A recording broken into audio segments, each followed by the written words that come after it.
2 ditë para nisjes zyrtare të sezonit turistik, plazhi i Durrësit frekuentohet më së shumti nga admiruesit vendas të banjove të diellit dhe detit, por dhe turistë të huaj që kanë ardhur të kalojnë disa ditë pushime në qytetin tonë buzë të Adriatikut. Kjo është mbase periudha më e përshtatshme për të bërë plazh për ata që preferojnë qetësinë dhe jo popullimin e vijës bregdetare. Por kushtet atmosferike të paqëndrueshme dhe temperatura ulët e ujit të detit nuk jep mundësitë maksimale për ta shfrytzuar plazhin në të gjithë potencialin e tij.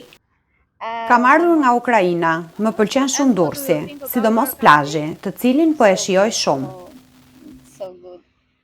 Ndodhem këtu prej 3 ditësh, kam ardhur nga Slovakia, po kaloj shumë mirë sepse keni natyrë shumë të bukur, por dhe çmimet janë mjaft të leverdishme.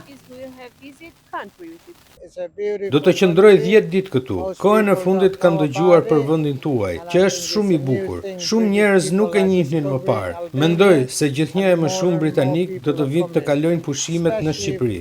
Do të qëndroj 4 ditë këtu. Jam nga Polonia dhe po kaloj shumë bukur, po e shijoj shumë plazhin. Është shumë bukur këtu.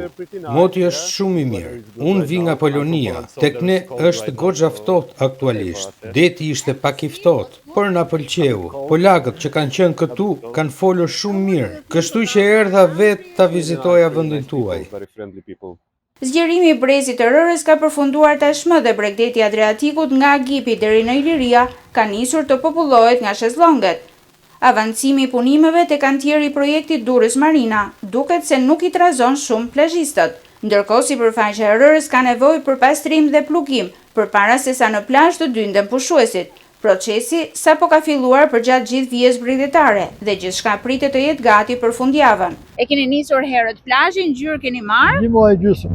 A si po ju duket? Mirë. Kam mbajtur jo shumë, po mirë. Nëse bëni krahasimin me një vit më përpara? Jo, kam shumë rarë. Kurse tash mirë.